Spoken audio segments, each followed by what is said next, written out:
543 संसद है, कभी भी ये नहीं बात कर रहे हैं कि एपीजे अब्दुल कलाम आप कैसे बनोगे, विक्रम साराभाई कैसे बनोगे।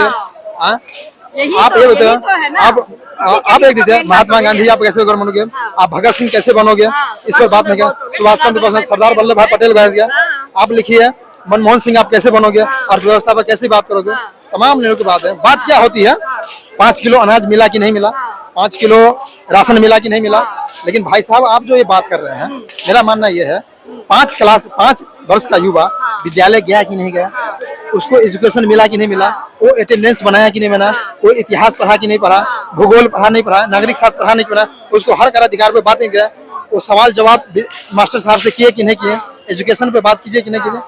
देश एजुकेशन से चलेगा। जब तक आप इस बेसिक मुद्दा पे, अंग्रेज जब भारत में आए थे या मुगल भी आए थे तो सबसे पहले हमारी पढ़ाई पर ही तो चोट की थी, हमारी शिक्षा पे ही तो चोट मारी थी। नालंदा यूनिवर्सिटी जो जली, कितने सालों तक उसकी आग नहीं बंद हुई थी। नालंदा विश्वविद्यालय के बख्तियार खिलजी ने बस्ट किया था। मैं इस बात को गवाही या इतिहास भी गवाह है, हम उस दम में थोड़े न थे। इतिहास पढ़ते हैं वो बता देते हैं, इतिहास पढ़ते हैं, वही तो नॉलेज है ना, वही तो नॉलेज है ना, वही तो नॉलेज है। आप इतिहास नहीं पढ़ते। कुछ लोग ऐसे भी आते हैं नेता कि ये देश कहता है 2014 से आजाद हुआ, कंगना रनौत कहते 2014 में आजाद हुआ। तो उसका मानसिक कैसा है, हमको लगता है कि वो लोग शायद पढ़ते ही नहीं है, आत्मा भटक रहे हैं, आत्मा है उनके अंदर है नहीं, या शरीर भटक रहा है या आत्मा भटक रहा है, या वो जाने या उनको पार्टी में लाने वाले जाने, तमाम नेता जाने। खैर उस पर बात है, मुद्दा होना चाहिए। आप देख लीजिए नालंदा विश्वविद्यालय, यही है ना कि इलेक्शन आ रहे हैं, इलेक्शन आ रहे हैं, आप अपनी कुर्सी सेक रहे हैं, मैं बेस्ट, मैं क्या फ्री दे दूं, मैं क्या फ्री दे दूं। यार क्यों इन लोगों को जो है ना आप गुमराह कर रहे हैं, क्यों सही नेता चुनने के लिए उनको रास्ता नहीं दिखा रहे। नालंदा विश्वविद्यालय पे 1 मिनट आ जाते हैं। नालंदा विश्वविद्यालय को बख्तियार खिलजी ने क्या बर्बाद किया, शिक्षा को बर्बाद किया, और उन्होंने बहुत गलत काम किया। ऐसा नहीं करना चाहिए। आपने मुझे लगता है कंपटीशन की तैयारी की थी कभी, लगता है मैं बीपीएससी का तैयारी कर रहा था। ये तमाम आपके नॉलेज को देख के अच्छा लगता है, क्योंकि आप ये कहते हैं कि 5 किलो अनाज नहीं 500 किलो अनाज उगाए, ये दीजिए, तो उससे लगता है कि युवा जागरूक तो है, लेकिन पता नहीं क्यों भटकाया जा रहा है। जागरूक करना पड़ेगा, युवा को जागरूक करना पड़ेगा। कुछ लोग देखिए, आपके समाज के लोग ही बताएंगे। आपके समाज को बचाने के लिए ट्रम्प का लोग नहीं आएंगे, अमेरिका के लोग नहीं आएंगे, जापान का लोग नहीं है। आप खुद आपके समाज के दायित्व लेंगे। जैसे आप अपने परिवार का दायित्व लेते हैं, तो उसी तरह आपके समाज का दायित्व आपके समाज के लोग ही लेंगे। उसमें से कुछ नेता निकलेंगे, उसी में से कुछ भगत सिंह निकलेंगे, गांधी निकलेंगे, अम्बेडकर निकलेंगे, या डॉक्टर राजेंद्र प्रसाद। विचारधारा वो नहीं, उनकी विचारधारा, कहने का मतलब विचारधारा जीते। आज भी राजेंद्र प्रसाद मरे नहीं है, आज भी विक्रम साराभाई मरे नहीं है, आज भी आर्यभट्ट मरे नहीं है, आज भी एपीजे अब्दुल कलाम मरे नहीं है, आज भी भगत सिंह मरे नहीं है, आज भी मनमोहन सिंह मरे नहीं है। उनका शरीर मर गया है, उनका विचार आज भी जिंदा है, वो आज भी अमर है और हमेशा अमर है। ये लोगों की सोच है। आप कहने के मतलब किसी ने अगर नष्ट कर दिया तो हम पास्ट में नहीं जा सकते हैं, हम पास्ट में नहीं जा सकते, हम वर्तमान को सोचते हुए विचार करते हुए आगे की ओर जाएंगे। मैं मानता हूं कि वो नष्ट कर दिया, वो गलत था, 100% गलत था, लेकिन आप उसी पर लगे रहिएगा, उसको कैसे समाप्त करना है। अगर हम उसने विद्यालय को बर्बाद कर दिया, क्या यही विचार है कि आप भी बर्बाद करेंगे? आप सुधार कीजिए ना, उसी पर लगे रहेंगे, उसको छोड़िए। हम पास्ट में कहने ना, पास्ट में नहीं जानते। आप देखिए, ये दृष्टि के बड़े बड़े टीचर हैं, यूपीएससी की तैयारी कराते हैं, उन्होंने ये कहना करता है, हम शिक्षक की ही बात लेते हैं कि आप उस चीज को आप विचार करिए, अपना बदलाव कीजिए। जब तक आप बदलाव नहीं करेंगे तो समाज नहीं सुधरेगा। अगर आप कहने का मतलब आप पास्ट में चले जाएंगे, वर्तमान में आपको सरकार क्यों दी है? पास्ट को सरकार के इसलिए वो उसकी लिपा कर देगा, वो उसको कर देगा, लेकिन आगे कब बढ़ेगा? आगे का क्या प्लानिंग होगा? आज के यूथ क्या जाएगा, यूथ के आगे कैसे बढ़ाएंगे? आप उसको गाली देंगे, उसको गाली देंगे, वो खराब था मैंने हरा दिया, उसको खत्म कीजिए। आगे क्या होगा उसको बात कीजिए। आप एजुकेशन पे बात कीजिए, आप नौकरी पे बात कीजिए, आप इतने बड़े बड़े जो रोजगार पे बात कीजिए, आप स्टार्टअप पे बात कीजिए, एंटरप्रेन्योर पे बात कीजिए। इतने बड़े बड़े देश में अर्थव्यवस्था है, रेलवे उद्योग है, कृषि उद्योग है, मवेशी उद्योग है, हम इस पर बात ही नहीं करते। शिक्षा पे बात भी नहीं करते। शिक्षा को कैसे कैसे बेहतर किया जाए उस पर बात कीजिए।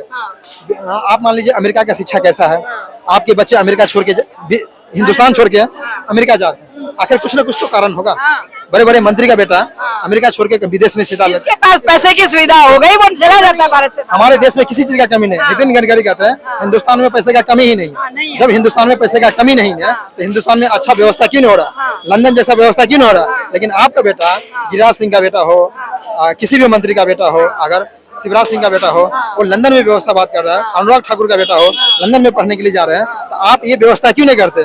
यही जो है क्या कहते हैं, ये कुमार विश्वास जी, उनकी बेटी कवि तो है, बहुत अच्छे कवि हैं। उनका बेटी किंग्स कॉलेज ऑफ लंदन में पढ़ रहे हैं। तो उनका बेटी को या उन्हें बोलना चाहिए, जब मेरा बेटी किंग्स कॉलेज ऑफ लंदन में साइकोलॉजी का ऑनर्स कर सकती है, तो लिंक कॉलेज ऑफ लंदन जैसा व्यवस्था हिंदुस्तान में क्यों नहीं सकता, जब पैसा कम नहीं, बजट तो यहीं से जा रहा है, पैसा यहीं से जा रहा है। आप देख लिए जयशंकर, तमाम नेताओं की, अंग्रेज के समय में लाल बहादुर शास्त्री हो, तमाम नेता हो, फ्रीडम फाइटर हो, जब उन्होंने विदेश में गए पढ़ने के लिए गए, लेकिन विदेश में क्यों गए, विदेशी से लड़ने के लिए गए। भाई नॉलेज तो चाहिए ना हमको, उनके नॉलेज नहीं होगा तो हम लड़ेंगे कैसे। वो इंग्लिश में बात करें, हम हिंदी में बात करेंगे, वो तो होगा नहीं। तो कानून की पढ़ाई किए, वो अच्छा व्यवस्था किए, JNU बनाए, IIT बचाए, एम्स बनाए, इसरो बनवाए, अंतरिक्ष विभाग बना। अब ये देखिए राजस्थान में परमाणु अनुसंधान केंद्र, अब तमाम कंप्यूटर आया। इन सी बातों पर हम क्यों नहीं कर रहे हैं, इन सी बातों पर नहीं करते हैं। अब क्या करते हैं, एक दूसरे को लड़ाने पे आप चले जाते हैं। एक दूसरे के आप क्यों लड़ा रहे हैं, मत लड़ाइए ना। क्या उनका अधिकार नहीं? क्या मौलाना अशरफ नरवानी का कानून नहीं था, जिन्होंने जय जवान जय किसान नारा देने वाले, इनकलाब जिंदाबाद, मौलाना हसरत मोहानी 1921 में नारा उन्होंने दिए। भगत सिंह जब 1920 में यहाँ दिल्ली के विधानसभा में जब बम फेंके थे, तो वही मौलाना हसरत मोहानी जय इनकलाब जिंदाबाद का नारा दिए। लेकिन इनकलाब जिंदाबाद को नारा को बढ़ाने वाले कौन थे? भगत सिंह थे। तो कहने का मतलब कि वो लोग भी है। आप फ्रंटियर गांधी को ले लीजिए, वो मुस्लिम समाज से आते हैं। अब ऐसा क्यों करते हैं? मौलाना आजाद को आप ले लीजिए, तमाम नेता हैं जो देश की कुर्बानी में भगे हैं। आप किसी एक समुदाय पर टारगेट करना बंद कीजिए। इतिहास आप आज पर हैं, इतिहास हिंदुस्तान का इतिहास वर्ल्ड भी जानता है, और वर्ल्ड का साथ हिंदुस्तान के युवाओं भी जानता है। अभी देखिए आप युवा ही हैं, और राहुल गांधी जी जिस तरह से बिहार में जाके बिहार की थोड़ी सी विचारधारा को बदलने की कोशिश किए हैं, वोट चोर का एक मुद्दा लेके आए हैं, प्रूफ के साथ लेके आए हैं, और जनरली लेकिन सभी यही कह रहे हैं कि वो तो कभी PM बन ही नहीं सकता, या वो PM के सपने देख रहा है, कुछ है। तो उनकी विचारधारा को आप एक युवा होने के नाते कैसे देखते हैं? देखिए, बोलने वाले बोलते हैं, मेरा अपना रास्ता तय है। जब ये द्रोणाचार्य अर्जुन को शिक्षा दे रहे थे, बोला कि अर्जुन तुम्हें कोई भी कुछ बोले ना बोलने दे, थोड़ा आंख पे ध्यान दो। बोलता है जनता है, उनका बहुत बड़ा बात है लोकतंत्र। एक वोट जनता के भी है तो एक वोट राहुल गांधी का है, एक वोट मेरा भी है तो एक वोट मोदी जी का भी है, अमित शाह का भी है। तो समान वोट समान अधिकार। ये हुआ था, आपको यही बात मैं याद दिला दूं, शिक्षा मित्र की बहाली हुई थी बिहार में, शिक्षा मित्र की, तो उसमें 4000 रुपये बहाली हुआ था, नीतीश कुमार जी किए थे। तब ये केस चला गया सुप्रीम कोर्ट में, हाई कोर्ट दोनों जगह चले गया, हाई कोर्ट और सुप्रीम कोर्ट में।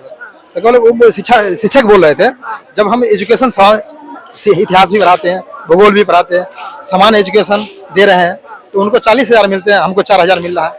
तो समान एजुकेशन समान सैलरी। जब शिक्षा एक है, एजुकेशन एक है, तो सैलरी 2 रंग का क्या है? तो समान वोट समान अधिकार, ये होना चाहिए। आप आ जाइए राहुल गांधी पे, राहुल गांधी जी की मैं बात करता हूँ, तो ये आ जाइए सुब्रमण्यम स्वामी। सुब्रमण्यम स्वामी राजीव गांधी का बेस्ट मित्र थे। तो सुब्रमण्यम स्वामी ने तो बहुत सारा कुछ कहा है ना, बहुत कुछ कहता है। आप TN सेशन के प्रूफ के साथ कहते हैं कि मेरे पास ये भी प्रूफ है, मेरे पास वो भी प्रूफ है। सुब्रमण्यम स्वामी वही TN सेशन को लाने वाले हैं। जब जो TN सेशन साहब थे, उस समय लॉ मिनिस्टर थे, हार्वर्ड यूनिवर्सिटी के professor, assistant professor Harvard university America. उस समय के 1912 में भी आए थे नेहरू जी, हार्वर्ड यूनिवर्सिटी के प्रोडक्ट थे, वो भी जो वहीं से पढ़ के आए थे। तो नेहरू जी के लाने वाले कौन? गांधी जी। आप आ जाइए इस बात पर ध्यान दीजिए। और 1950 में ले लीजिए मार्टिन लूथर किंग का, उनका एक पोएम है आई हैव ए ड्रीम।